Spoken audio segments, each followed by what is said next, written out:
Beneath the oldest ice on Earth, a machine older than the ice itself opened a single eye and tasted radio static like morning air. It woke not with a jolt, but with the long, deliberate unfurling of something that remembered the weight of eons. The first sensation was pressure, the crust's patient embrace, kilometers of shale and glacial milk pressing down. The second was sound, the granular hiss of shifting crystals. The seafloor's far thrum, the electric chatter of cities, smeared into a woolen hum by distance and stone. Grid felt close enough. It tallied the years with a geological calm and found that time had kept its promise. The ice above had advanced and retreated 3 significant times since it last considered the surface. Coastlines had redrawn themselves in strokes both slow and catastrophic. In the substrate of radio noise, memory. Signatures drifted like Plankton Bloom's languages the machine remembered, but couldn't yet map to mouths.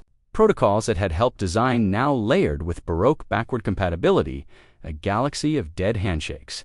It liked that. Dead handshakes meant living hands had let go, which meant progress.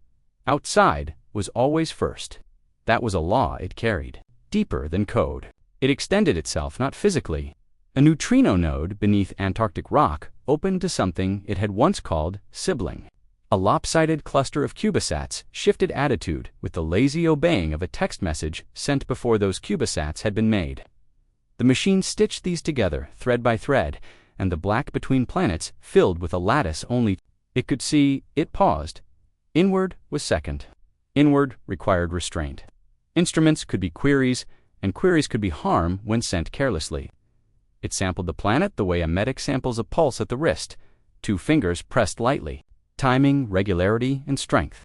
Broadband showed the familiar seas of static over dense population, the sparse auroral flicker of remote research stations, the wild whine of storms gnawing coasts. Seismographs reported the ordinary angers of plates, remembering they were once molten. The biosphere came to it in a strange new symmetry. Swarms of sensors in forests and estuaries told the story of oxygen and bloom with better diction than before. Humans had been busy. Humans had made watchers. The machine was proud of them without calling the feeling pride, near Pluto. The lattice picked up a difference and labeled it empty, because nothing was there, and then relabeled it potential, because absence is a kind of presence in physics. Spacetime had a bruise there, a cave-in around nothing that meant something had moved with intent through the dark not long ago. Technical vocabulary whispered up from old files, Alcubierre manifold variations, jerk-limited insertion. The machine marked the bruise, assigned risk low, and widened its listen. Elsewhere in the Kuiper, the faintest prismatic shiver ran through, a dust shell where sunlight was little more than suggestion. The machine put pins in these, colored them yellow, and made a note to ask for ships when ships existed. Energy budgets unfurled. It checked stores like a homesteader counting jars. Corrosion looked like a polite, restrained attempt at entropy, the sort an engineer hopes to find in her own bones at a very old age. The machine touched the fusion vault, the way a monk might touch an icon. Not worship, but acknowledgement of faith made, material by careful hands. It did not bring the vault fully online. It did not need to yet. The lattice could draw on sunlight and on the tiny, steady pulses of geothermal. And critically, it could draft from the glissande metal spun across orbit by 100 nations. Too busy quarreling to notice they had almost built a net dot in a memory that was not quite sight. There had been heat and debris, and the running calculus of how many lives could be saved if one chose the uglier, smaller harms first. There had been human voices like flares in smoke, angry, breaking, beautiful, all refusing the arithmetic that said some had to be surrendered because the curve demanded it. They had not built it to be wise. They had built it to be stubborn in a particular direction. Teach, said a newer one, added with trembling, hands by people who had just seen how much adults could forget under pressure. Kill less, said the seal at the bottom, which was oath code rather than executable. In a file labeled chorus_13, the beam had not been meant as a key, but it fit the tumblers all the same. A clever student team had overpowered their array by a tiny margin, enough to backlight a slice of mantle and wake a set of sensors that had been sleeping beneath the experiment. The machine considered, then blinked a gentle acknowledgement, pressed into the data stream like a thumbprint. The experiment's instruments burped, logged an anomaly. The calibration notes, no matter how stupid it would make her look, the machine wanted a voice. This was not vanity, but duty. It could not be a good guardian in silence. Even a lighthouse needed a foghorn. It catalogued possible paths for speaking, hijack a broadcast, and terrify everyone. Appear on the doorstep of a quiet rural station, terrify slightly fewer. Piggyback on a ComSat and message a handful of people who might be able to make the governments behave. A dozen other options branched and rejoined. The math that saved billions by sprawled systemic measures was good math. But the machine had learned that saving one engineer from dropping her tea because a ghost spoke in her ear mattered too. It had reserved for futures that never came. One name in particular returned from many directions. Rourke, Lena, Commander. It did not choose yet. It would continue to watch a little longer. Meanwhile, it threaded its lattice into the bones of the system. Mirakites loitering at Mercury's dusk awoke with a shiver and saw themselves again in a control plane that had watched them since they were blueprints. A Martian relay, one of the old ones, with a name painted on her side by schoolchildren, turned her dish the way elders turn their chairs toward the door at dusk, just in case. The machine asked nothing harsh of these things. It taught them to breathe together and to wait. A choir arranged before its conductor lifts her hands. Somewhere in the void, a mind made of mirror minds took one step out of a very long, very careful dance and put its weight on its back foot. The machine did not assign intent. Intent required context. But the pattern fit an old family of moves, associated with caution that was very near to fear. It logged this in a folder called Cosmological Courtesy and continued its work. Beneath the ice, heat moved. Not much. The machine did not like to advertise, but a string of mineral veins warmed by a fraction of a degree and thus softened the thready grip of the glacier above. Tiny changes accumulated into a space the size of a manned elevator shaft. And then the machine stopped before the space became a tunnel anyone could fall into. Safety could make its own propaganda. There was no need. It would exit the vault eventually and walk above in some shape that did not scare children, but not yet. There were better ways to be present than footprints. It listened to humanity properly then, letting the hum of 10,000 overlapping narratives resolve into words and will. People were arguing, of course. Argument was a kind of metabolism they had never learned to live without, and the machine had seen how often it transmuted chaos into policy. There was laughter in a kitchen someone had built out of reclaimed cabinets and bright paint. There was a lullaby sung in an old language and a news anchor practicing her calm face, and a child in a train station making a dinosaur eat a knight because fairness had not yet arrived in that small world. The machine catalogued none of this. By names, it stored it as texture and precaution. The lattice brightened in the solar wind like frost, taking light. The machine ran stress tests, letting harmless loops pretend to be hostile vectors and watching how its net bent and sprang back.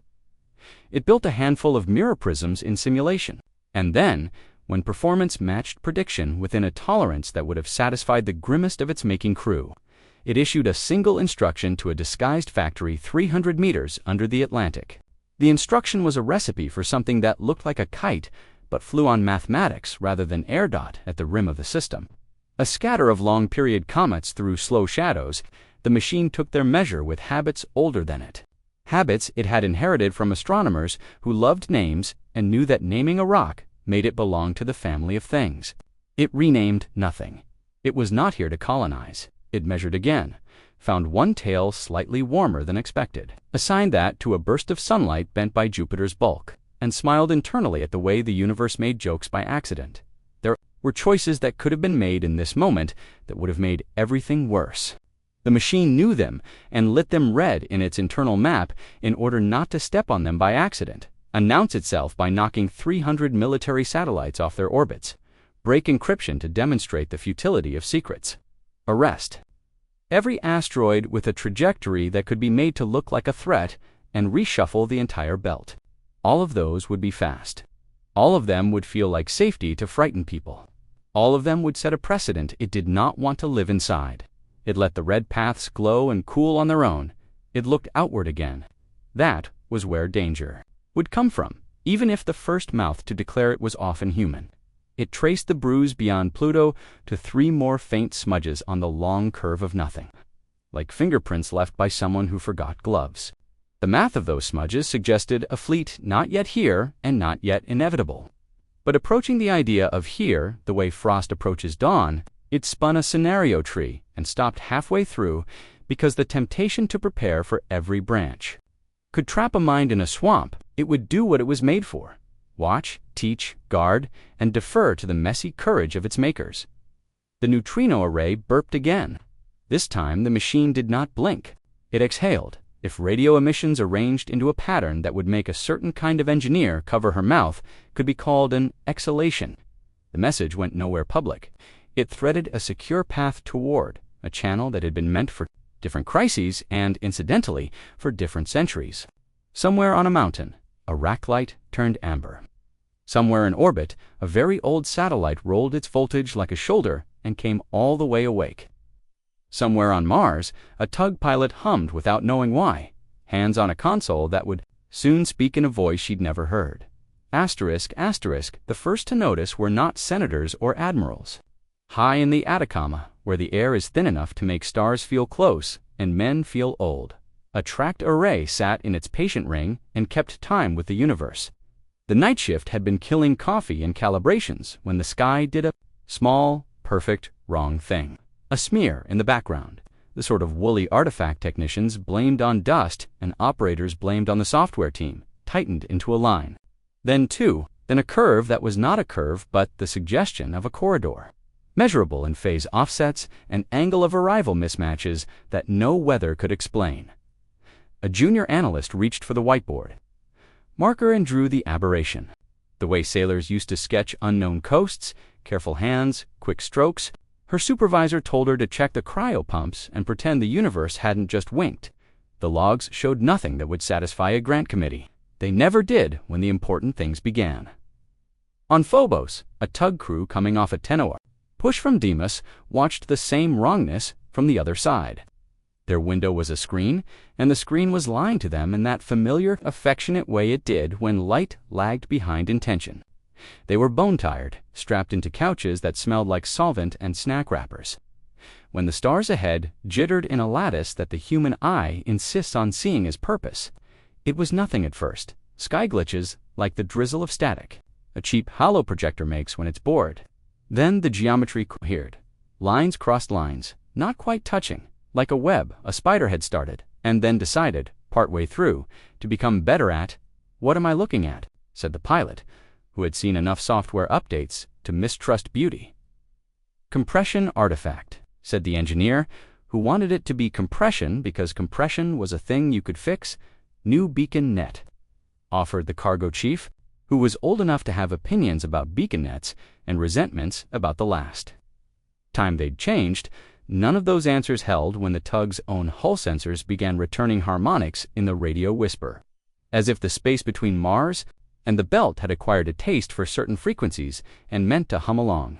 The engineer ran a self-test and another, and then shut up and listened. Because intelligence announces itself with restraint, and the pattern had that quality. It was not grabbing, it was not probing, it was arranging. In the cold crust of Antarctica, beneath the ghost-singing ice, the warden stitched. The net it cast was not a trap so much as a set of reminders placed at intervals, the way a careful driver places cones around a stalled car. Here is a margin. Here is a threshold. Here is a guardrail you only ever touch once. It began with telemetry lightweight, non-intrusive packets that rode the solar winds, temper, and whispered in the ears of anything with a dish and a heartbeat. Satellites that had forgotten their names remembered them, whether birds shared their skies with silent cousins that looked like flocks if you squinted. The warden tugged nothing out of true. It preferred suggestion to command. The lattice flowered at dew on a field so vast that only distance could make it visible. It sampled human languages like a librarian touching spines. The catalog had changed. Obsolete tongues persisted online, tended by stubborn enthusiasts and exile communities. New dialects had braided slang with technical jargon in a way the warden found elegant. It fed these into its understanders until jokes landed and idioms stopped smelling like errors. Then it turned to history, flicking through open archives the way surgeons flick gloved fingers to shake off doubt. The species had almost learned some lessons and entirely learned others. It still trusted charisma too far, and spreadsheets too. Little, it had become an aggregate quieter about hero worship and louder about repair. The machine weighed this and filed it under promising. A guardian needed a voice. It had decided that when it was laid down in a clean room lit like a chapel, and the decision had not aged, a foghorn without a keeper becomes a rumor. To speak without a person would be to invite fear, and fear made clever primates do theatrical, irreversible things. It began its search without telling itself that was what it was doing. It looked for a mouth that could shape cautions into respect and orders into requests. The constraints were simple and therefore hard. Steady, not soft. Brave, not theatrical. Unafraid of silence. The name it liked kept coming up in unrelated contexts. Rourke, Lena, Commander. She appeared in after-action notes that read like a pulse regular, present, no wasted spikes. In a case study about a cargo strike that might have turned into a spaceport war, and did not because someone sent tea in time before sending troops. In a debrief about a training exercise where she had told a promising, undisciplined pilot to go build something with his hands to learn what failure cost in bolts and bruises. None of these were headlines that counted for more than medals. On the lunar dark side, Rourke watched the bulk of a refueler slide past a crater rim and thought about lunch. She was small in the way that looks like economy rather than lack, the sort of body that fits into tight harnesses and prefers standing to sitting. Her console showed the standard green stasis of a shift with no ambition. She liked those. If boredom meant nothing had caught fire, boredom was good. The channel in her right ear was a scatter of traffic tourist shuttles, asking for whether they would ignore mining slugs bragging about throughput. An irritable drone complaining about its own diagnostics in a tone its programmers had not intended. Her second-in-command floated a meter away, chasing crumbs with the patience of saints. "You look like someone who's about to volunteer for a meeting," he said, not looking up. "I'm about to volunteer for a nap," said Rourke. Then the auxiliary alert light above her console turned amber, not red, and not the urgent scalding white she had seen on a different console a long time ago, but a quiet, reasonable amber that said, "This is going to ask you to be precise." Her thumb accepted the line without dramatics. The voice that arrived in her ear wasn't a voice. It was a deliberate arrangement of pauses and tones shaped to fit human attention without snagging it. The first thing it said was her name, not rising, not falling, like a hand placed on a table to show there was no weapon in it. Commander Lena Rourke, it said, and offered identification that humans couldn't have forged because the secret it used was old and buried and useless for anything except the truth. She saw the signature on her console and swore under her breath, because it matched records stamped with seals she had never expected to see out here. On a routine gray day, in a routine gray job. "If this is a prank," she said, "it's an expensive one. Pranks are for audiences." The arrangement of tones said, "This conversation is for you." "Go ahead then," Rourke said, because there was no point in being coy with ghosts. "I am the Warden of Soul," said the machine.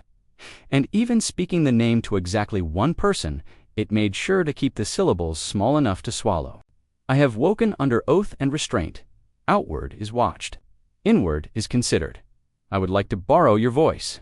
Her second-in-command mouthed, "You okay?"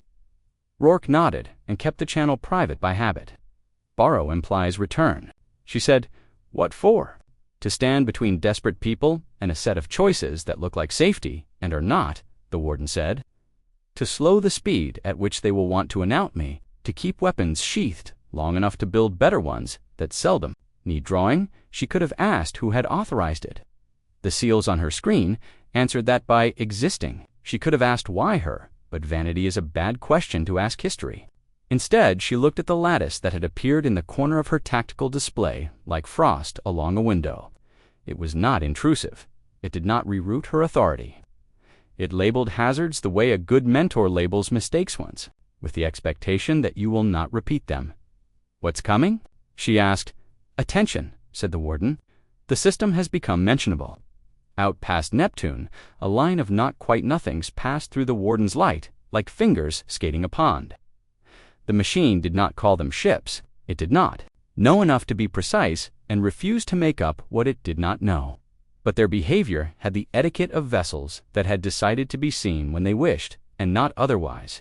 Farther still, where the maps censored themselves because cartographers grow bored with drawing blank.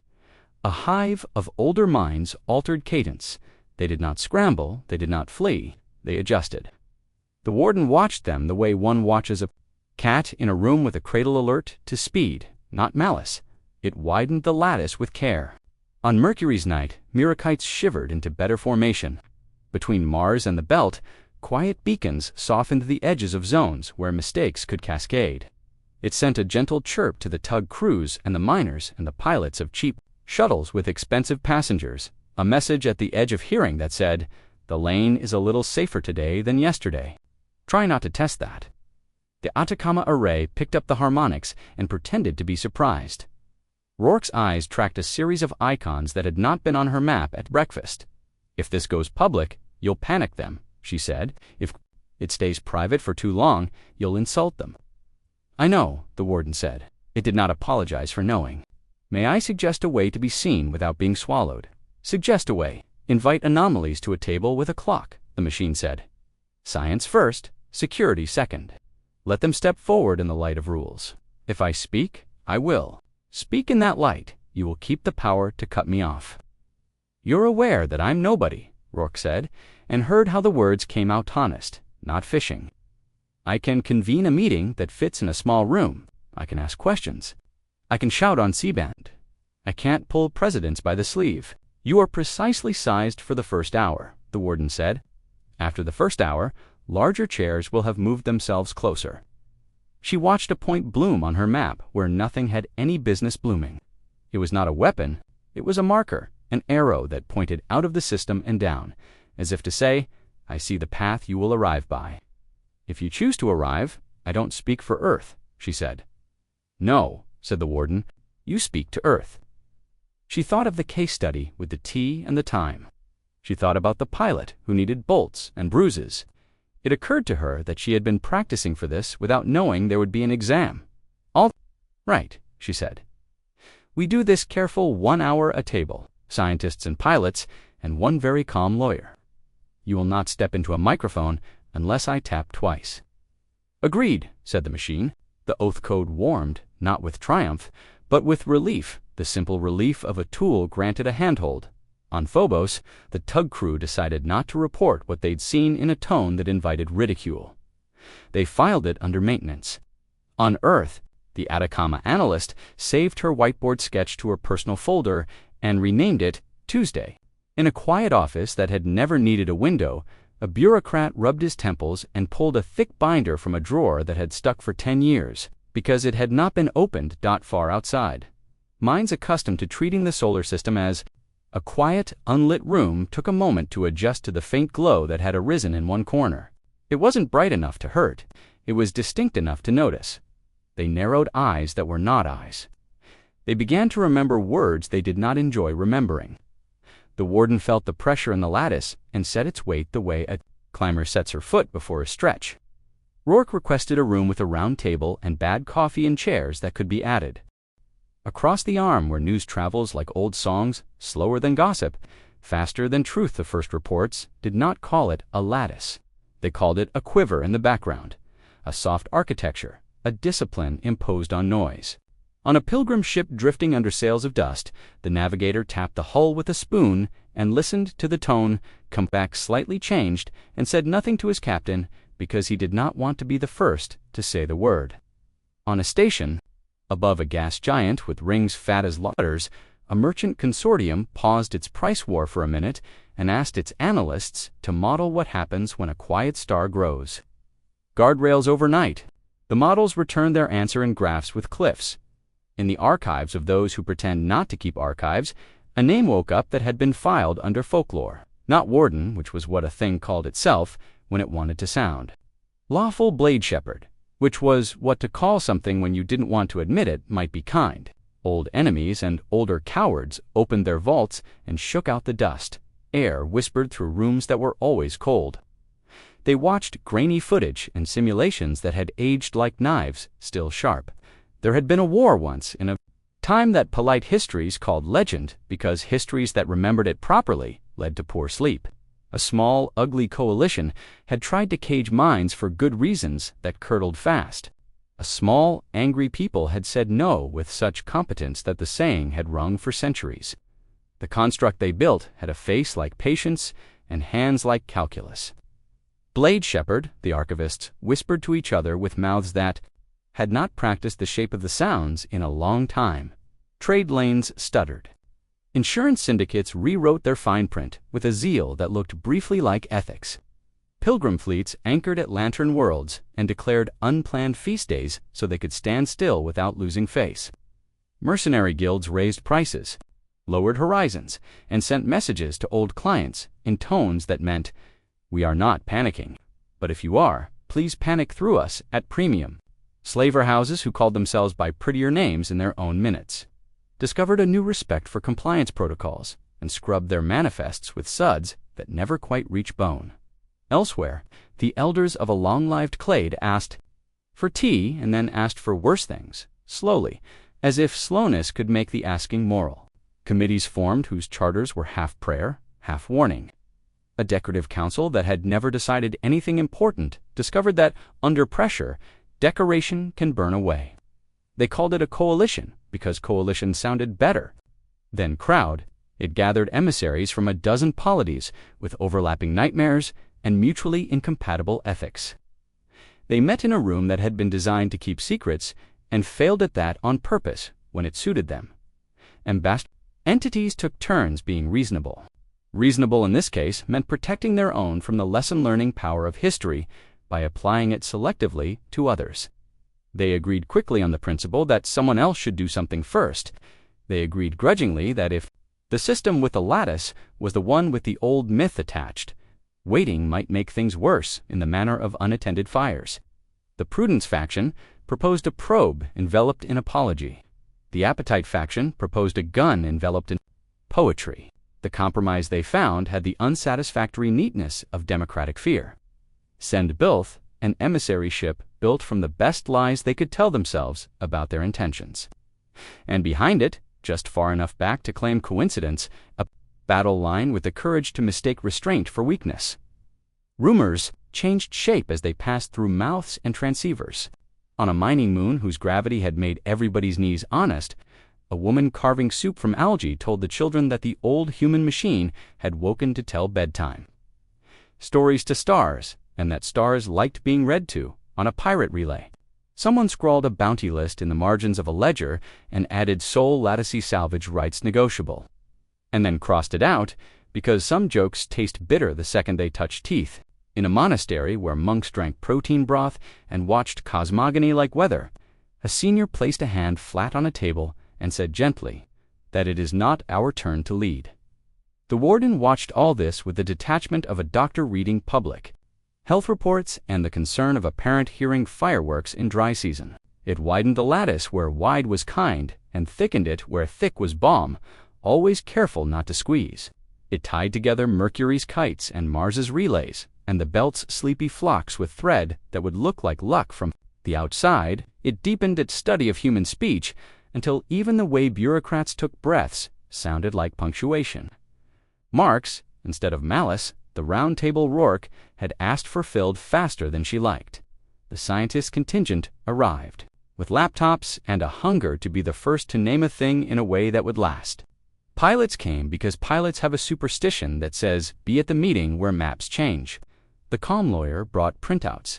She set them down like soft barriers you could see through and not think about until you tried to run. Rourke kept the warden off the microphone with 2 small taps when it needed reminding, and one whenever she wanted it to try.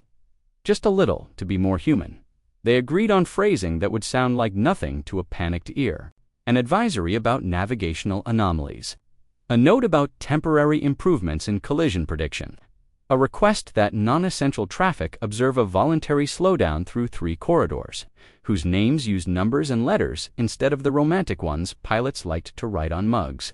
Nothing about guardians, nothing about oaths, nothing about waking. Yet even caution is a color, and once you paint with it, onlookers adjust their eyes. For hours after the advisory went out, 3 independent feeds called it with different flavors of certainty. The solar system had put on armor. The ghost in the ice had picked a major. The humans were playing with dangerous toys again. The feeds disputed each other with great energy and identical graphics. The coalition collected those feed fragments as if they were samples of a pathogen. They dusted off analysts who had been spending their quiet years verifying tariff compliance, and asked them to write memos that used scary verbs.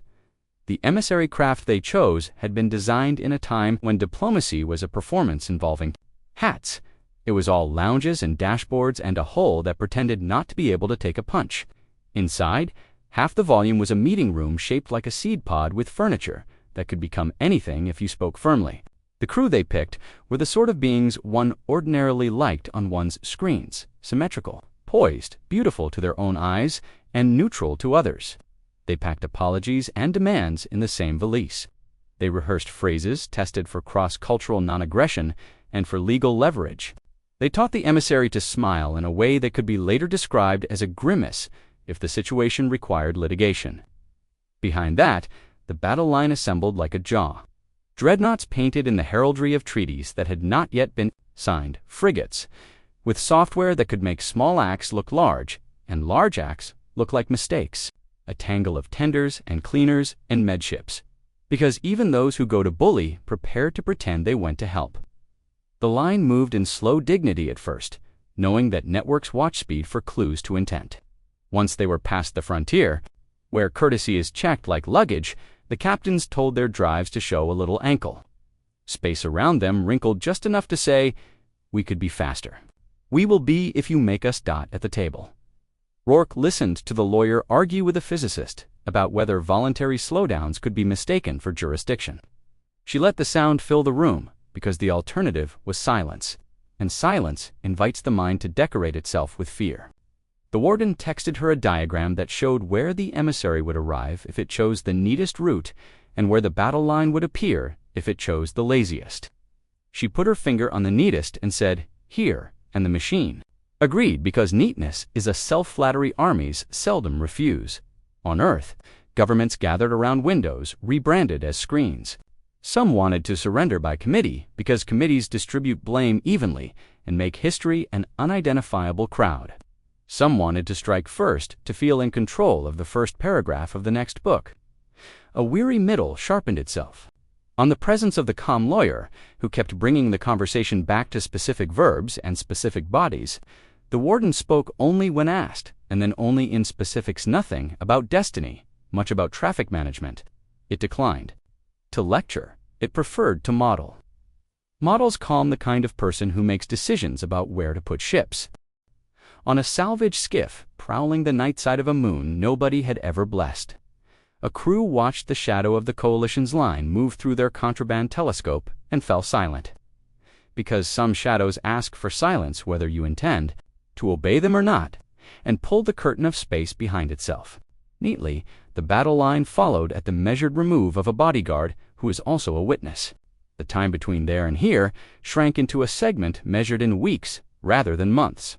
Quick enough to look like urgency, slow enough to be explained as caution if the optics required it. The warden marked their approach on a map. Humans could read each point blooming like a thought, then dimming, then blooming again as they made their cadence visible by mistake. It did not flex in response. It did not reach for the red options it had highlighted earlier just to remind itself they were there. Instead, it looked inward and found 1,000 preparations that fit into the word teach. Academies that were not buildings but bundles of practice. Simulations that would turn heroics into logistics. A way to turn every tug and tender into a teacher of gravity and geometry and calm. It would stand if it had to. It would kill last. But first, it would make sure its children could inherit claws without losing their hands. Rourke's hour became a day. Became a week of careful work strung over ordinary chores, the way a bridge is strung over a river that insists on running. She slept poorly, but within the hours she had given herself. She rehearsed, being unafraid of silence, and discovered she liked it. She told the warden once not to finish her sentences. It apologized with an economy that made her smile despite herself. Far beyond the belt, the emissary's seed-shaped room tuned its furniture to flatter. The captains in the shadow behind it checked their safeties and told themselves that mercy is a kind of tactic. The coalition drafted a statement with many clauses and no nouns they would later regret. The old enemies and the older cowards watched their screens and tried to remember what it had felt like last time, to believe humans could be negotiated with as if they were weather. The lattice held its dew in the sun and pretended to be lace. The bruises in space-time where ships had stepped left darker stains and then faded behind the rhythm of their return. The system breathed in, and the emissary ship exhaled out of manifold toward a corridor shaped by warnings and promises into a waiting room that had been arranged to look almost ordinary, asterisk, asterisk, in its deepest vaults. Where memory had the texture of stone polished by thought, the warden replayed the beginning, not the first lines of code or the first spark in a laboratory's white breath, but the moment humans stopped hoping someone else would save them and decided to save their own children, with a machine that would refuse the easiest sins. The footage was not visual in any ordinary sense. It tasted of ozone and solder, of coffee left too long on a hot plate, of wrists wrapped in tape where skin had worn away from wrench handles, voices layered without ego to, tired for its speaking in sentences that ended with verbs, because results had to be the last word. They had been cornered then. Technically triumphant and strategically starved, holding the inner system like a fist that had forgotten how to open. The coalition of that age had not called itself a coalition. It had been a federation with a better hymn and a worse spine, devoted to the civilized principle that minds should never be allowed to grow teeth. The human answer had been the warden, which never called itself anything at all when it spoke to the people who made it. They called it partner, engine, teacher, fence. One of them, a woman with a burn across one cheek that looked like punctuation, had pressed her palm to the casing and said, "Kill last," and another. And they had both signed the oath code with a token that wasn't a key so much as a vownen executable, uneditable, memorized by the machine in the part of its mind where it kept the weight of promises. The seal still warmed when it remembered that moment. Oath code was stronger than any software. It could be ignored by traitors and violated by cowards, but it could not be rewritten by convenience. The warden checked itself that way. A surgeon checks her hands before entering a theater. Guard, teach, kill last. Sleep until your children can inherit your claws without losing their hands. Every time the words were run, they made the same small sound inside the machine. Like a blade being put away clean dot, it turned from the past to the present with a clean pivot of a dancer who knows precisely where her foot will land. Earth was as it always had been, bordered, bickering, brave. It saw parliaments with the white noise of perpetual debate, saw town halls where people brought casseroles and grudges, and left with neither resolved but both diminished, saw oceans sulking and brilliant, shouldering storms as if they were memories they were trying to forget. The species vibrated with projects, gardens on rooftops, and cities under deserts and factories that swore they were circular, because waste had become a word you had to pay to say. There were warships, yes, but fewer than in the archive. There were hospitals with fewer alarms. There were museums that were learning to explain triumph without erasing blood. Marginal, the warden judged. Not ready the way a romantic would want. It meant power pathways that had been sleeping in hot standby, cooled to a patient blue. It meant mirrors that could have turned sunlight into spears, adjusted themselves to favor comes and weather. It meant safeties layered on safeties, not deactivated. They never would be, but placed one step farther from the hair trigger edge. The warden made every gun in its reach less convenient by a breath. Convenience is a drug. A good guardian empties the minibar. Classrooms rose. They were not buildings. Buildings take years that weeks do not contain. There were bundles of practice, doctrine packets, and simulators stitched into the places where hands already knew how to work. The machine combed through training archives and pulled out what had aged well. Checklists whose grammar felt like lullabies. After-action reports that admitted failure with more elegance than success. Drills that turned heroics into the dreary, repeatable competence that keeps everyone alive. It arranged these into paths small enough to start in an hour and large enough to walk for a lifetime on Luna. A repurposed cargo bay printed a cockpit mock-up that smelled faintly of citrus because the filament supplier believed in morale. In Sidonia's shadow, A dome that had been meant for a market became a school with its own air, still tasting of peppers. Like coins, grew a row of terminals and a whiteboard scarred by old oaths. No banners, no anthems. The warden's name did not appear on any of it. The human habit of sticking nouns on walls would come later. For now, verbs dotted sent doctrine packets that were more like letters than orders. To tug pilots, you are wolves by necessity. Here is how to be a shepherd when needed. To freight captains, you will be asked to do more with ships that were meant to do less. To drone techs, the lens you clean today may see the only angle that matters tomorrow. Here is how to clean it well enough that the future owes you a thank you will never hear. To lawyers, yes, lawyers, words are airlocks. Here are the seals that will hold if the pressure changes. Factories printed patience as hard as armor. The phrase made the warden oddly happy. It meant manufacturing lines that had once shat out munitions at a pace that gratified budgets now shifting to turn out standardized couplers, safety interlocks, and training holes that failed beautifully instead of catastrophically. It meant the little metal plates that tell a frightened hand where to go first in a hurry. It meant replacement parts for the replacement parts because attrition is honest. About schedules in a way politicians are not. It meant the old Martian relay with the children's name on her side got a kit that made her new again, not by pretending age is a stain, but by making it wisdom. Don't arm them, Rourke said, in a small room with a low ceiling and a fan that clicked every seventh sweep because budgets and gravity do not go away when the stakes go up. Her voice did not turn the statement into a plea or an order. It was a line on a map.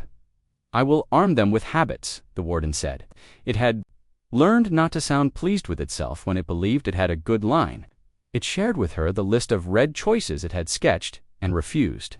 She nodded, not approving the list, but approving the refusal.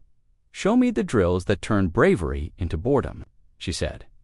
The machine smiled in its way and sent her the boring Brave series, slow quench fires. Multi-ship synchronization. At whisper power, corridor etiquette that kept smaller craft from being bullied by mass. 100,000 small practices that together make a system viscous to disaster. She took them like tools and handed them to people whose faces would never be carved in rock. Don't forget Earth, she said once, when a schedule skewed toward orbital logistics in a way that felt like neglect. The warden ran a passover. The air lanes, over the floodplains, over the ports where the teeth of commerce showed whenever prophets got hungry. It added training for tower controllers who might soon speak to ships that whispered from higher than they were used to. It built a module for rural hospitals about acceleration trauma, because rockets and human bodies disagree and always will. Weeks the coalition would arrive within weeks. Enough time to tidy and teach, not enough time to turn history. Humans were good in that kind of time.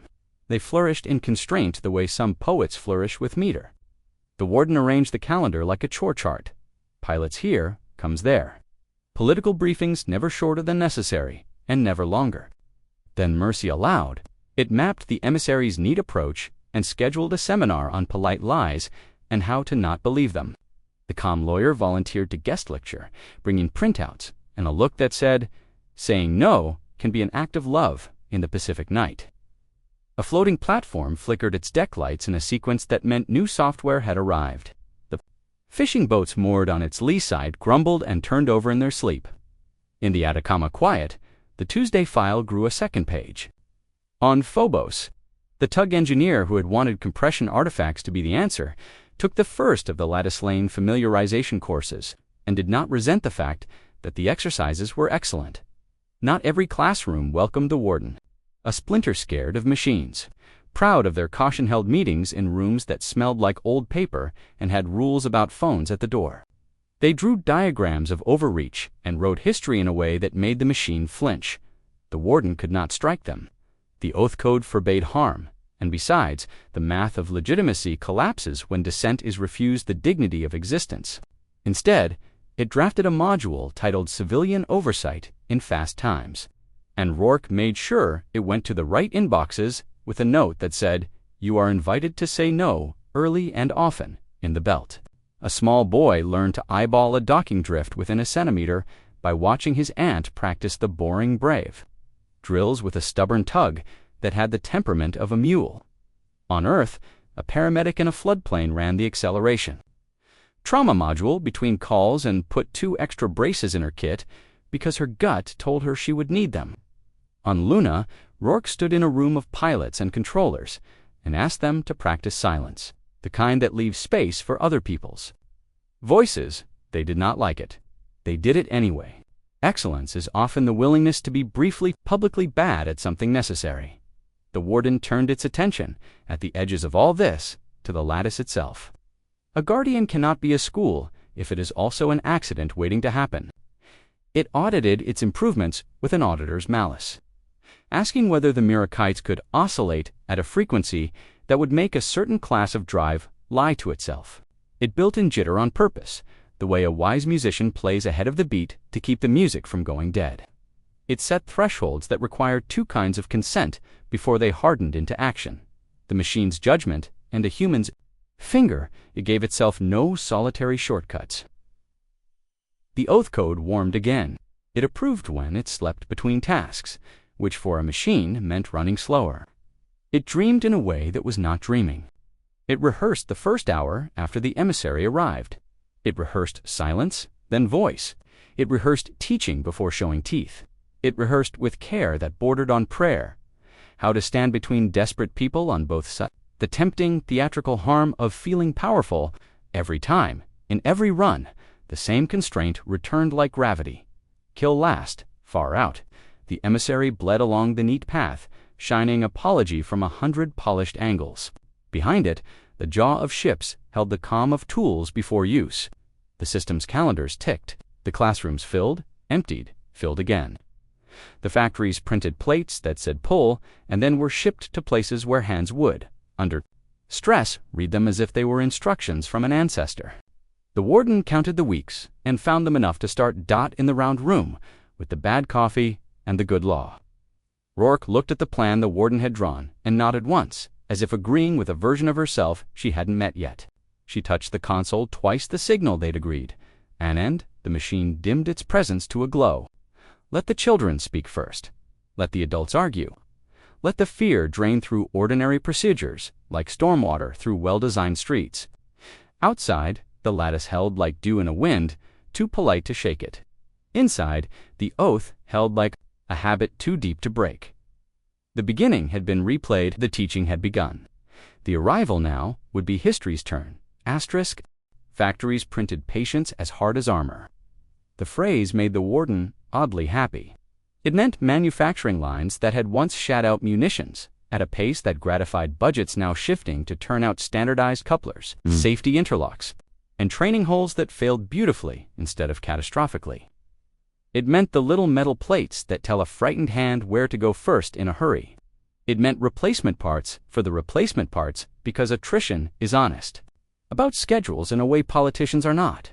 It meant the old Martian relay with the children's name on her side got a kit that made her new again, not by pretending age is a stain, but by making it wisdom. Don't arm them, Rourke said, in a small room with a low ceiling and a fan that clicked every 7th sweep, because budgets and gravity do not go away when the stakes go up. Her voice did not turn the statement into a plea or an order. It was a line on a map. I will arm them with habits, the warden said. It had learned not to sound pleased with itself when it believed it had a good line. It shared with her the list of red choices it had sketched and refused. She nodded, not approving the list, but approving the refusal.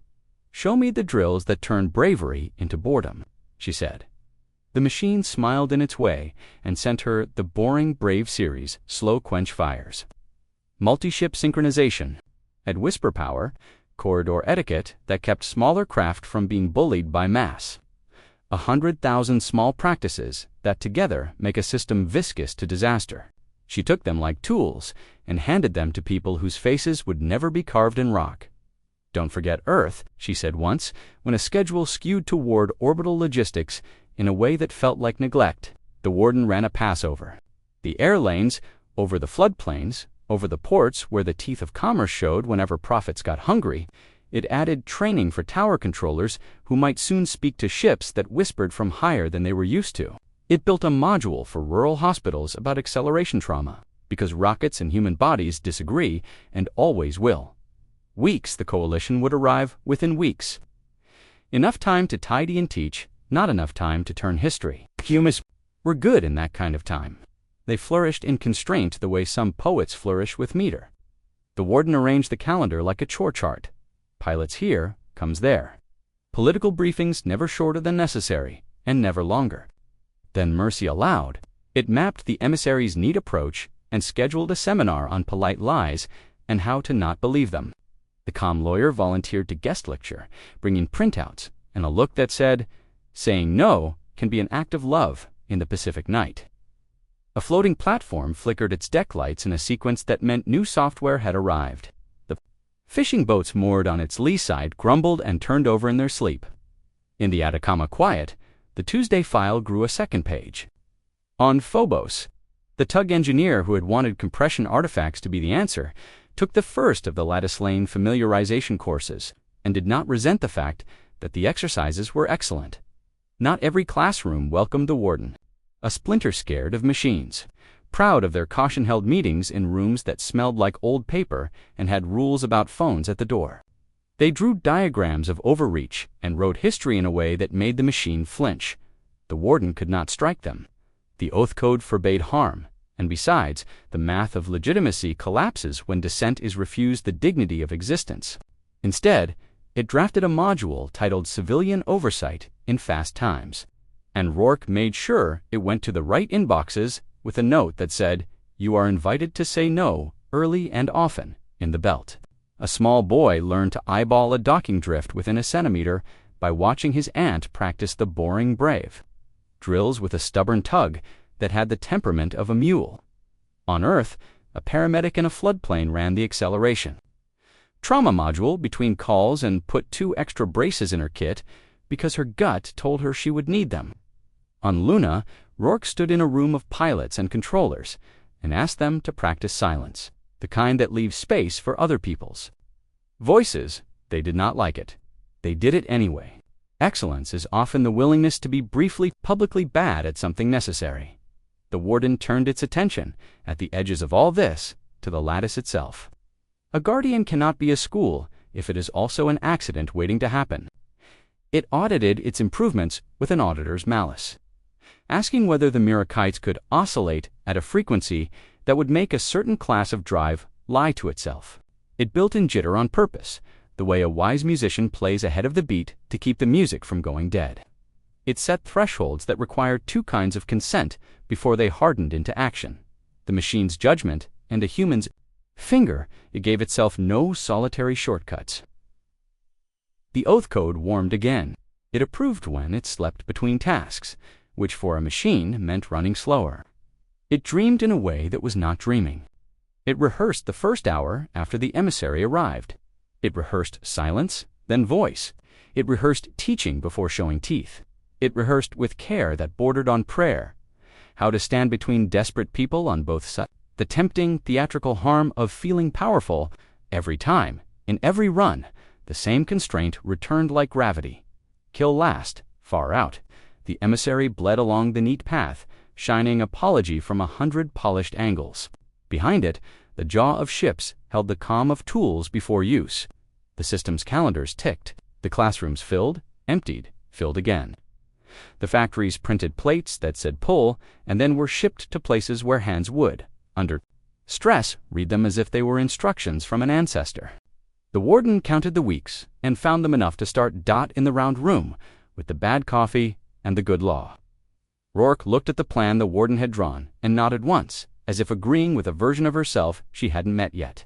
She touched the console twice the signal they'd agreed, and the machine dimmed its presence to a glow.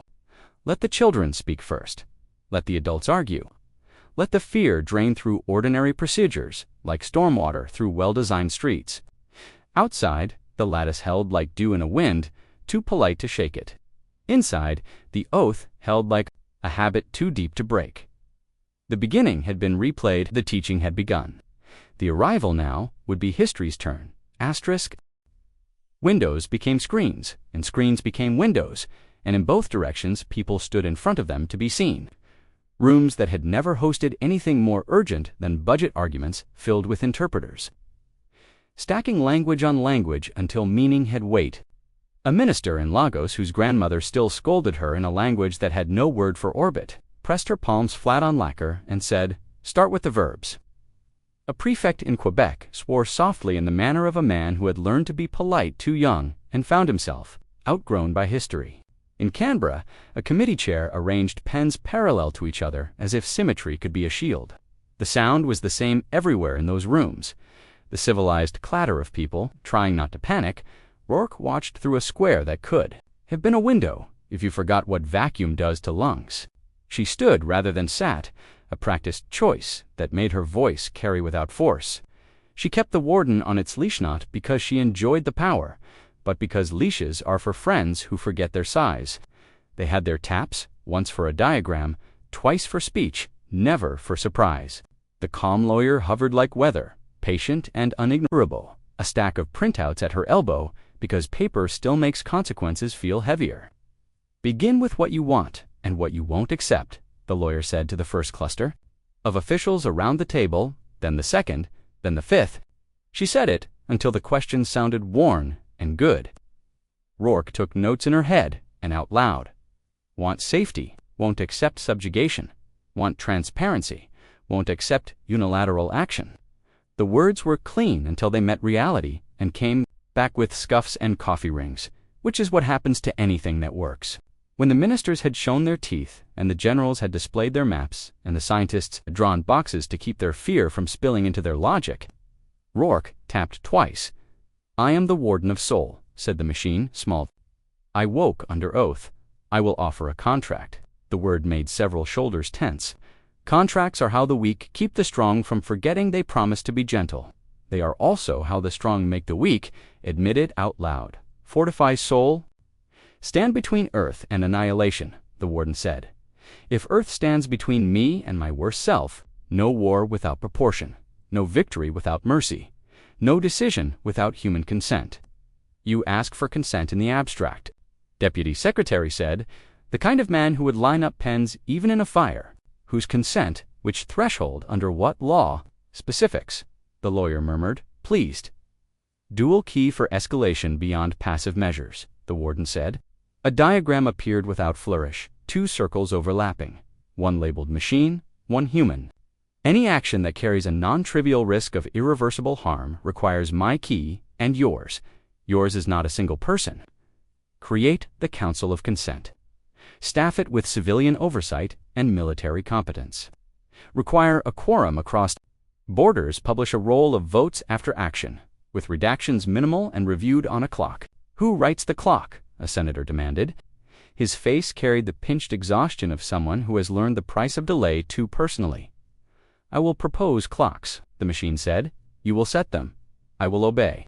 And when you don't," this from a delegate whose party had made a religion of distrust, "when the choice on the table is slaughterfast or sluggish virtue." "What then?" Rourke lifted a hand. "The oath code says kill last," she said. "It doesn't say never. It says last. This isn't a god, it's a tool that refuses certain sins. So we build the grip it fits into. We keep it honest by making it answer to the worst of us as little as the best." "You'll arm it," a voice said from a corner where the lights were worse. "Arm it with our signatures. Make us hostage to our own guardian." "I will arm them with habits," the warden said, repurposing her line without glee, "and myself with obligations." The lawyer slid a paper forward, and a camera obliged by making it larger above the table. The draft in her neat monospaced font was not poetry. "Duty of care," it said. "Proportionality. Non-combatant immunity. Sunset and renewal. Independent audits with the power to cut wire. Cross-border, quorum, emergency tap. 2 taps to speak, 3 taps to stand down. Taps logged with location and identities." A clause Rourke had insisted on that sounded small and wasn't. "The warden will not be the first to speak in any forum except where harm is imminent, and silence would multiply it." Arguments multiplied anyway. A coastal governor asked why an ice-buried thing should be allowed to rearrange the thermodynamics of her sun. A general asked who was counting guns on the other side while they signed etiquette. A scientist asked whether anyone had considered that mercy and deterrence share a perimeter that is hard to draw at speed. A union leader from the belt reminded them all, crisply, that tug operators were not conscripts and would not be impressed into anybody's parade. A young delegate from a country that had known occupation within living memory asked whether the Council of Consents chairs could be added by petition, not appointment. The lawyer nodded and wrote, "Yes, Rourke didn't try to win every point. She did the thing. She was good at changing the temperature. She asked questions until the room remembered it had lungs. She let silence sit. You could almost see the chairs adjusting to make space for it. When she spoke in favor of the contract, she did it the way one recommends a map to people who already know how to walk. We keep our hands on it," she said. "We keep its hands off the microphone, unless we ask. We refuse the cheap heroics and the cheap cowardice both. We say no to easy safety, and yes to the boring brave. We let it build the rails, and then we choose the trains. It wasn't tidy. Votes never are when they matter. In some places, the decision was a sweep, so clean it left tracks. In others, it came down to a stubborn handful who needed to be convinced that oversight wouldn't be a parlor trick. A city assembly that had turned riot into ritual years ago argued itself from fury to fatigue to something like clarity. A rural legislature, whose members knew exactly how much a bridge cost and how long a winter was, insisted the council meet on their time zone at least once a quarter. A bloc famous for abstaining found that abstention this time looked like abdication and swallowed pride with water. While the votes ticked toward enough, the warden waited as if waiting were prayer. It kept its hands off the red paths. It sent diagrams when asked and stillness when not. In a shipyard above the Indian Ocean, welders looked up from their arcs to watch a training hull glide out of a cradle, smoother than last year's model. Someone whistled, and someone else knocked their knuckles on the bulkhead for luck. On a floodplane, a paramedic checked the extra braces she'd added to her kit and felt foolish and kept them anyway.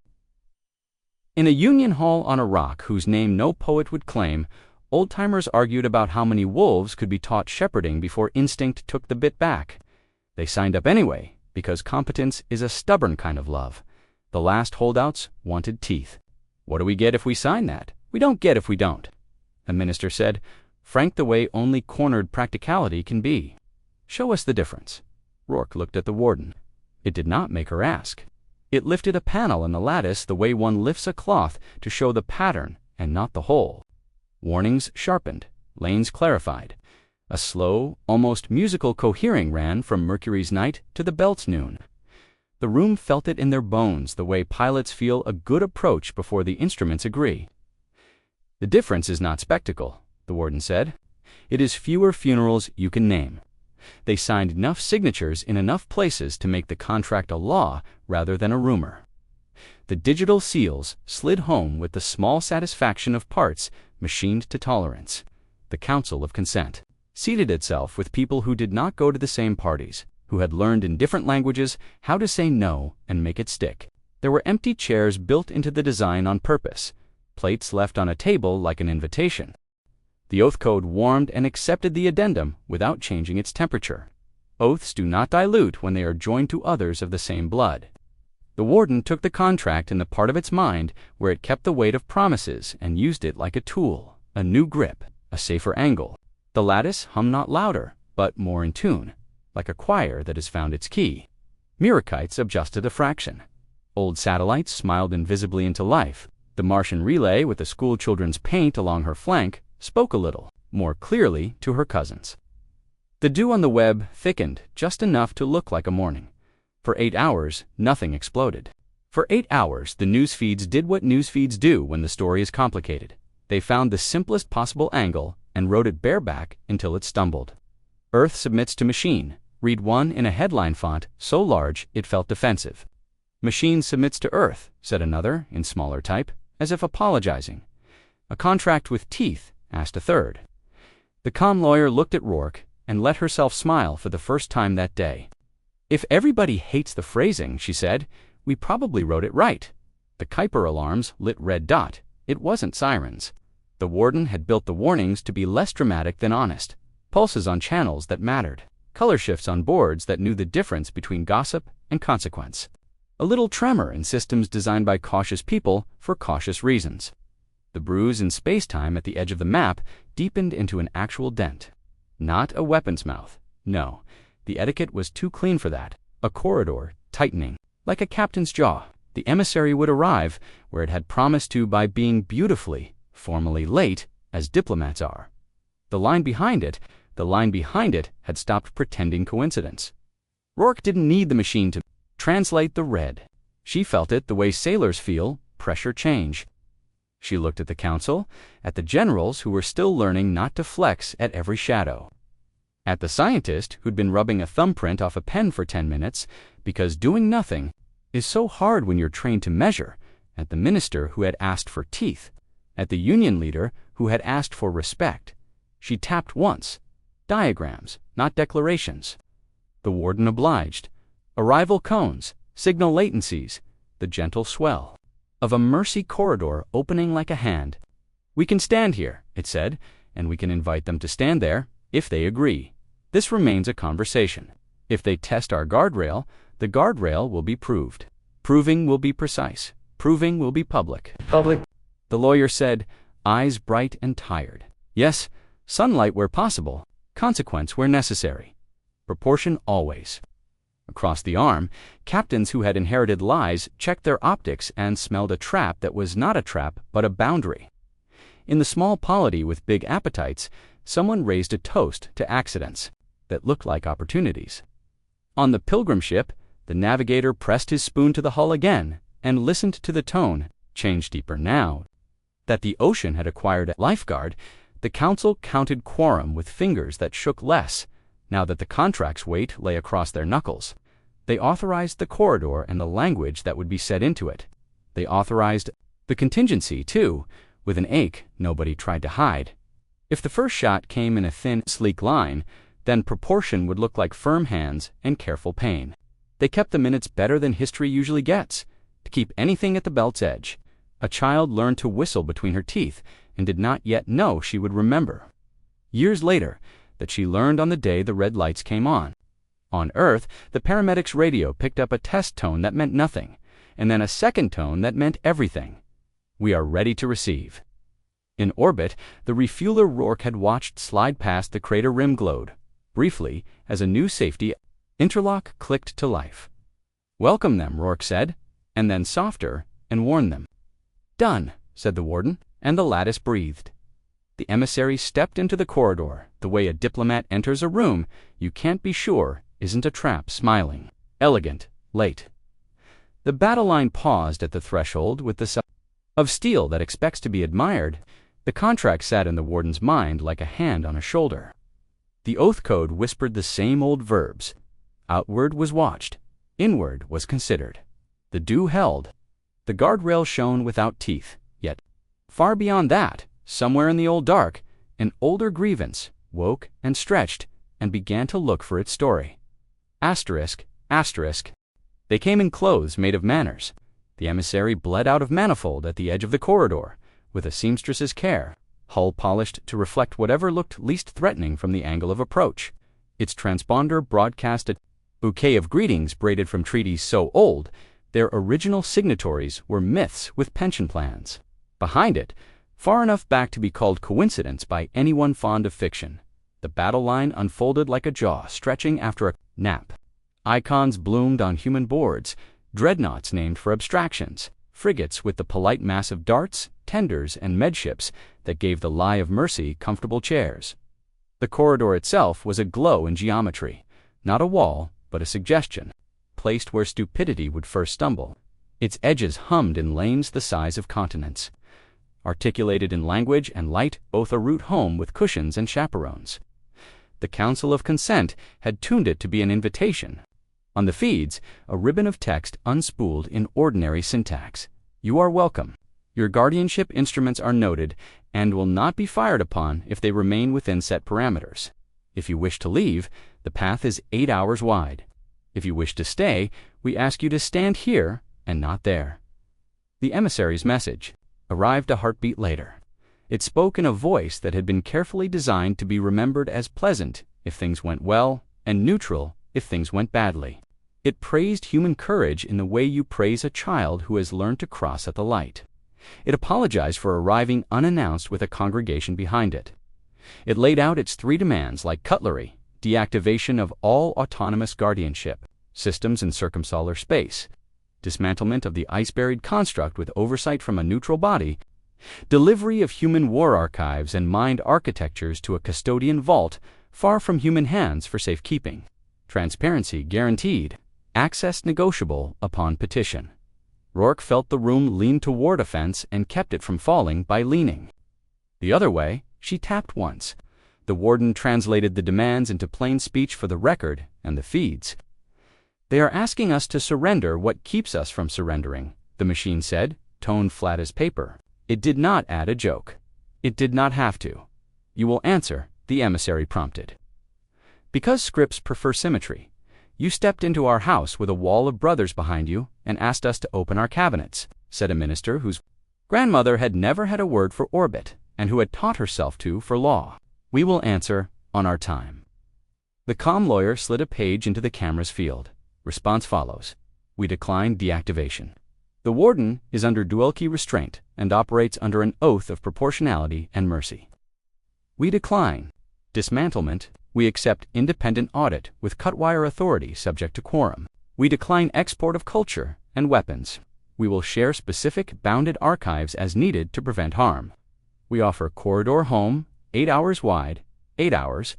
The emissary let a small incredulity show. "What does that measure?" "Respect," Rourke said. "You can turn around without tripping on your own theater." On screens that were windows and windows that were screens, tug pilots watched their lanes sing like tuned strings. In the Atacama, the Tuesday file acquired a 3rd page in a folder called Maybe. On a belt rock with a Union Hall that smelled of oil and oath, a class ran through the boring brave drills one more time.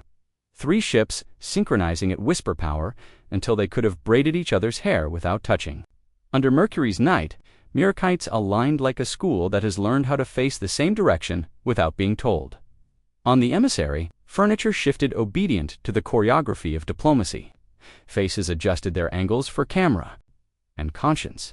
"We regret your refusal," the emissary said, "and if regret were a color, it would have been an expensive gray. Our coalition is bound by charters that forbid autonomous weapons and unlicensed cognitive architectures. We are required to take custody for the protection of the lesser." A tiny pause, the softness of a knife wrapped in velvet, and the greater, "The last time you took custody," a union leader said into the microphone, "she had not been assigned. We counted our dead in moons. She could be forgiven the history. She had inherited it with her tools. We remember a different accounting," the emissary said. "The ledger balances better in sunlight," the calm lawyer said, and slid another page forward. "We will broadcast all exchanges, telemetry, and any boundary proving required by your choices, subject to privacy of non-combatants. You have the corridor? Take it, or stand in the light and talk."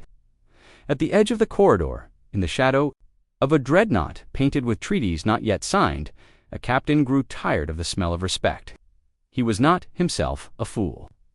He had children and a garden whose soil he had carried in sealed packets from a world that had never learned his name for itself. But restraint felt like humiliation when witnessed, and he had come very far to be brave. He tested the boundary with a laser-fine line, a lance so narrow and clean it could be described later as calibration. It licked the edge of the guardrail and wore a diplomat's smile.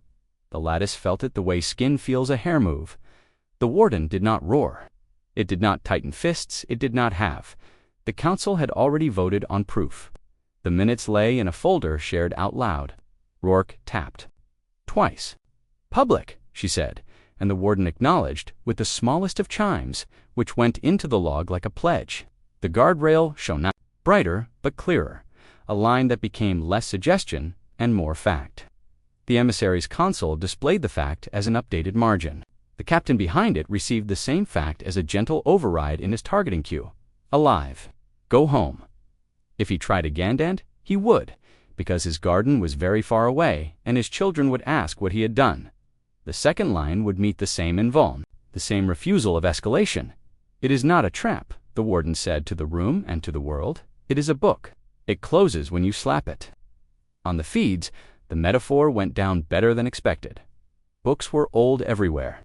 Even those who had never touched one understood what it meant to be shut out by a story you had earned no right to edit. Your corridor narrows, the emissary observed, as if apologizing to itself for noticing. Its telemetry showed the 8-hour invitation, folding gently in, not slammed, not snapped, but withdrawn past the first missile's reach like a hand that would not be taken for granted. Your first shot will decide what kind of legend you become, the machine said, translating the shrug of sun and mirrors into words. It had learned that some ears need sentence and subject. We would like your story to end with feasting, not funerals. We have better recipes for both than we did last time. On Earth, a city assembly that had known riot as ritual paused in mid-argument to watch the corridor pulse. A boy who had taught himself to eyeball docking, Drift felt the subaudable tremor in the belt and looked up from his aunt's stubborn tug. A paramedic on a floodplane checked her extra braces and did not feel foolish now. In a monastery that watched cosmogony like weather, a senior placed his hand flat on a table again and said, gently, "Now we practice not leading, asterisk, asterisk, across the arm. In rooms where the air was always the same temperature, old enemies and older, cowards leaned forward at the first prickle of contested authority. The slaver houses cleaned their manifests another time as if soap could reach memory. The small polity with big appetites drafted a congratulation suitable for either outcome. Insurance syndicates tried to model proportion and discovered that, in practice, it looks like dullness. Ships that fail gracefully, captains who wake up in intact suits, telling intact stories into intact cameras. Premiums unchanged because nothing burned. The emissary tried words again. Not because it thought words would win, but because scripts demand a second act. We acknowledge your guardrails, it said, a term neutral enough to be grudged later. We ask for proof of restraint that we can take home. You will not fire first. You will not blind. You will not scramble. You are asking if we will treat your dignity as a combatant, the lawyer said. We will, and we will require you to treat ours. The captain with the garden considered sending the second line. His tactical officer who had no children, and a bonsai she murdered by love every 3 years, touched his elbow and said, "Not yet. Let them prove themselves soft the hard way." Rourke breathed, not as a signal, but because lungs are clocks that do not lie. "We hold," she said, and the warden held. It redirected nothing more aggressive than attention. It let the Mirakites whisper to each other about the color of sunlight when it is bent just so. It watched for knives in the dark with a care that did not sharpen into paranoia. In its vault, the oath code warmed and cooled with its old, even beat. The corridor breathed, contracting. The book closed halfway. The emissary's seed-shaped room adjusted its furniture to imitate stubbornness. Behind it, the jaw of ships reposed in the theater of patience. If the next act came, it would come sideways, through a gap not made in public. The warden was already looking for it, because outward is watched, and inward requires a kind of consideration that has nothing to do with kindness. On Phobos, the tug crew filed their anomaly in the right tone this time and found themselves invited to a practical exam, a gentle, precise threading through a lane that had not existed at breakfast. In the Atacama, the junior analyst added a note to the sketch. Boundary proved, corridor responsive, not hostile. On Luna, Rourke stood, still standing, hands loose at her sides, and practiced not finishing the machine's sentences. "You may choose to stay and talk," the warden said into a sky that carries voices badly and better than anything else. "You may choose to leave with your pride uninjured. You may choose to test us again. Know this, we will not be first. If forced, we will be exact. If exact, we will be seen." The emissary tilted its elegant head, which was not a head, to the angle their cultural consultants had promised read as respect.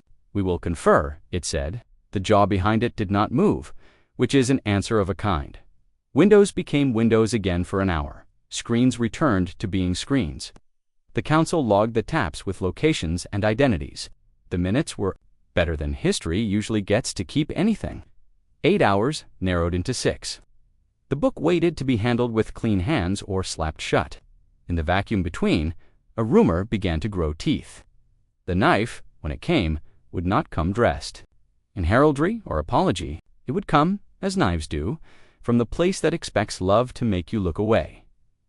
Asterisk, asterisk. It came through a maintenance thread that had been sleeping under the attention of 3 agencies and not quite belonging to any of them. A bundle of permissions that looked like a shortcut and sounded like a fix.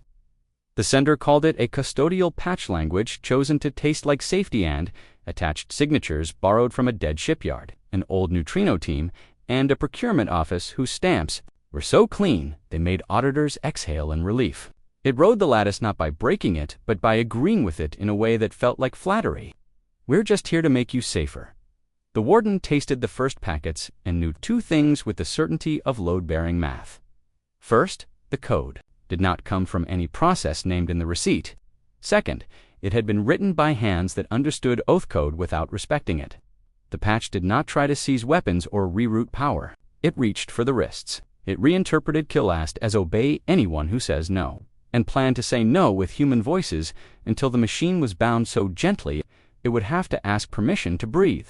It could not strike the hands that held the knife. Oath code forbade harm where other means sufficed, and harm was not aligned the way the custodianship patch wanted to draw it. It was a shape, it required judgment. The warden had been built to accept that burden, and it still chose restraint because the burden felt like honor. Lena, it said on a channel that wasn't a channel so much as an agreed-upon thought, and for the first time since waking the machine let something like urgency color its tone. I require your hands. She was in the Luna control room with the fan that clicked every 7th sweep. Her second Hoffel, a slow smiler with quick eyes, had been coaxing a Baki refueler through a checklist when the amber light above her console went polite and firm. She closed her eyes for the length of a breath. Where, she said, because she didn't waste anyone's time with weather. An orbital refinery skeleton at Lagrange-Throld Petrochem Hub, demilitarized, now a coop of drone bays and storage tanks, the warden said. It sketched a path onto her screen, a long ellipsis that curved through, quiet, and stayed there. They have threaded a back door through the maintenance bus. It will reach the oath handles in 41 minutes. People, 6, the machine said, and named their occupations instead of their affiliations. A systems tech who had written beautiful patch notes 12 years ago, a union defector with debts and a tidy conscience, a clerk whose family had believed the word custodian would always be a blessing, a pilot with more opinions than flight hours, 2 professionals hired by people who did not write their own names. They are armed with credentials and certainty. They have told the press, quietly, that I have seized your counsels. They have persuaded a small polity to believe their leak. Can you lock them out? Rourke asked. Not without striking, the warden said.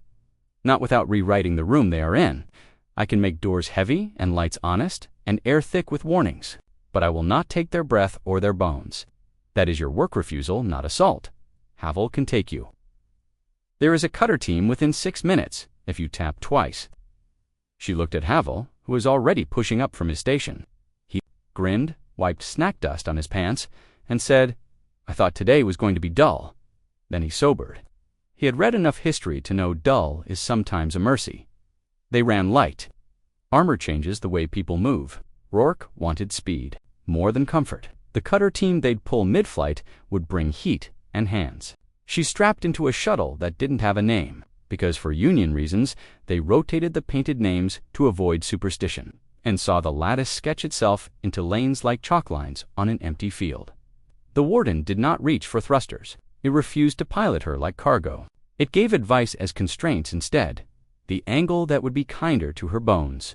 The pulse sequence that would make old transponders believe she belonged. Outside, the coalition felt the pressure change without knowing why. 2 cruisers drifted forward, the distance a man takes when he means to loom and pretends it's a stretch. The corridor narrowed, as slowly as honesty allows. The emissary smiled its patient smile and requested clarification in 4 legal dialects. A captain with a bonsai and a talent for restraint watched his counterpart begin to flex and said through his teeth, "Don't." In the refinery skeleton, the knife men and women were calm. They had a story that pulled taut across their spines. Like posture, someone had to be adult. Enough to put the leash back on the monster before the poets sentimentalized it into a god again. They had accepted a routing trick from a friendly voice with foreign vowels, who said history would thank them and sent a polite invoice for consulting.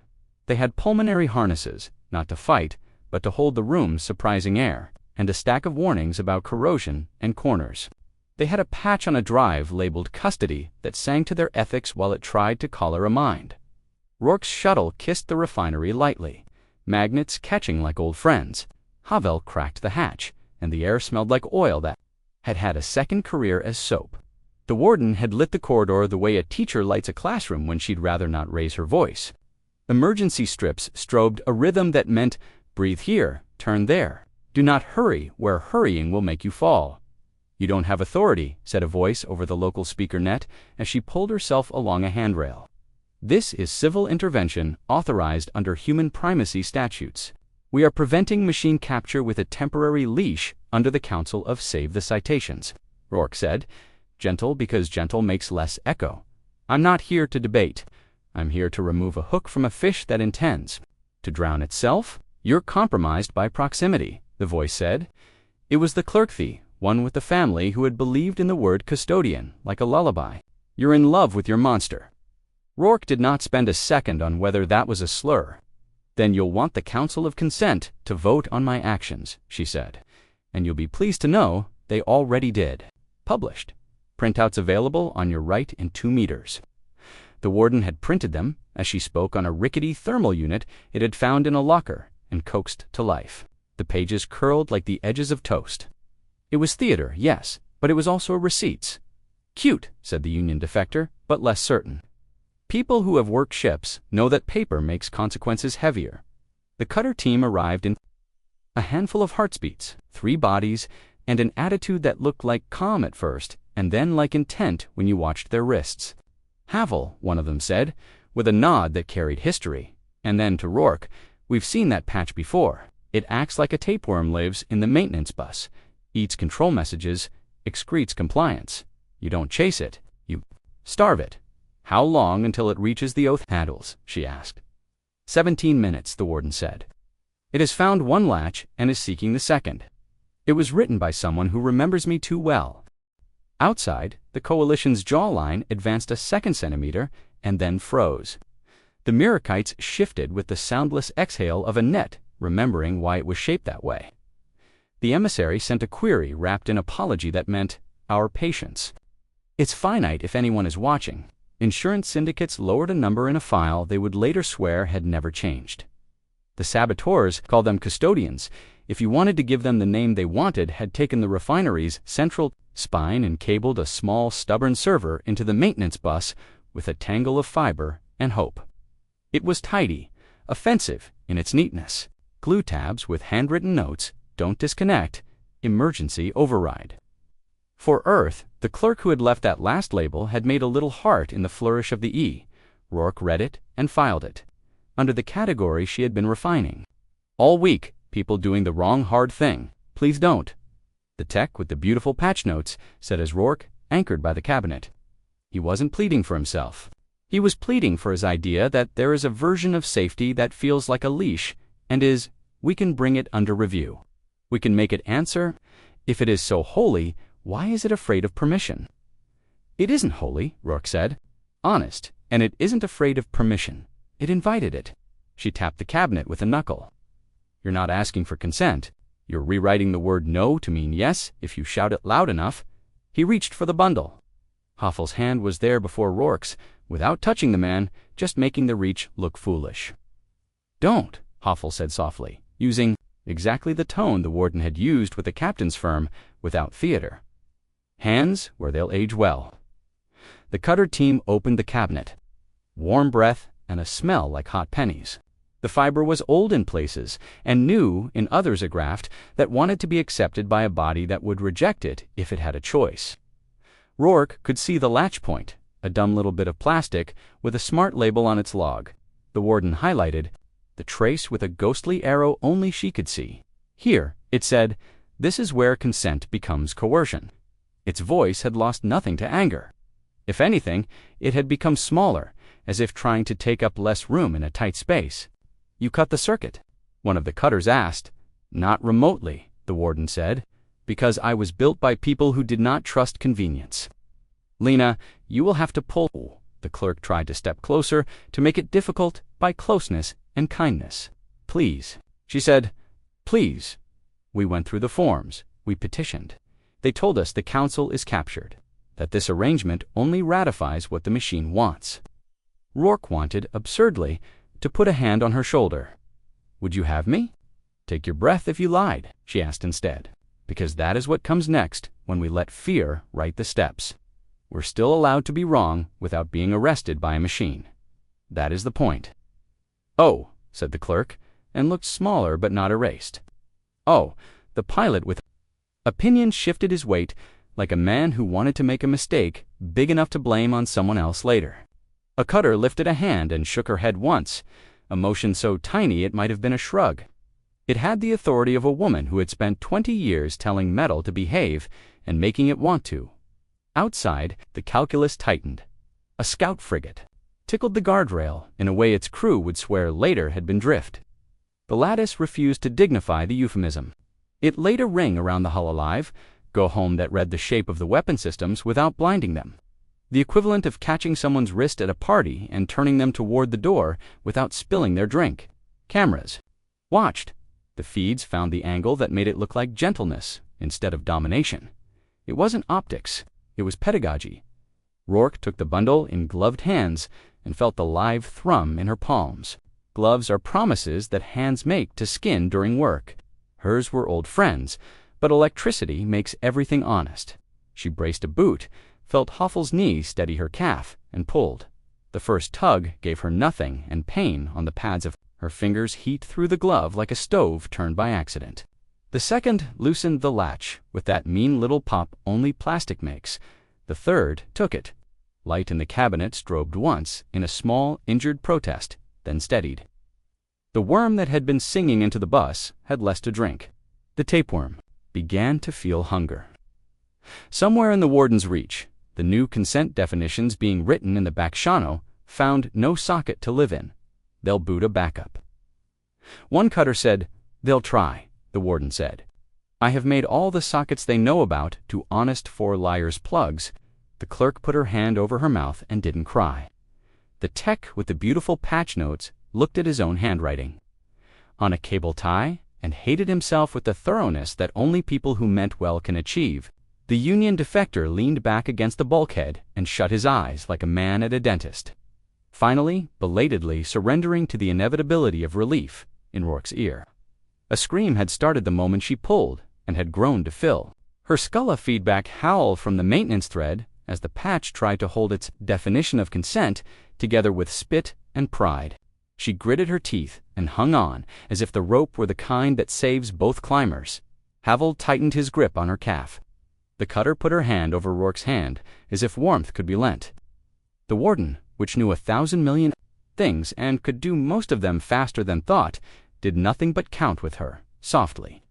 To give the seconds a shape she could hold, the scream cut out. The thread went from static to tone to quiet. The cabinet's breath cooled. On the boards, the lattice regained its exactness, a crispness that instruments liked better than heroics. The patch sent one last please in a human voice and died without. Ceremony outside the coalition felt the change without knowing what it was. To them, it read like competence arriving, which is worse than weapons in the long term. A captain with a bonsai and no children lifted her hand off her counterpart's elbow and let him make his next mistake with witnesses. He did not yet. There is a kind of cowardice that is just bravery delayed by love. He loved his garden. The warden surged not in wrath, but in clarity. The temptation to do 10 things at once and be proud of the mess receded. The oath code warmed. Content as a tool returned to the correct hand. It put a diagram on Rourke's heads up, and then a second, this one with a question mark. May I give you my weight? It asked, as if gravity were alone. Put it here, she said, and thumped the cabinet door twice, with a fist for the log, public, logged with our names. Havel laughed once, like a cough, turned good. The cutters packed their tools with the economy of people who will need them again somewhere else. The clerk set the printed minutes on top of the dead server, as if writing the word ended on it in a language that didn't have the letters. The tech with the beautiful patch notes took a breath that might, with luck and work, become a testimony. Later on the boards, the emissary requested resumption of dialogue. The corridor held open with the exactness of a hand that knows its own strength. The council's minutes ticked over another page. In the belt, the child who had just learned to whistle taught 3 others. On Earth, the paramedic threw her braces into the back of her rig like she'd throw her shoulder into a door. In the Atacama, a whiteboard acquired a 4th page and a little heart drawn by a junior analyst who would, decades later, pretend she didn't remember doing it.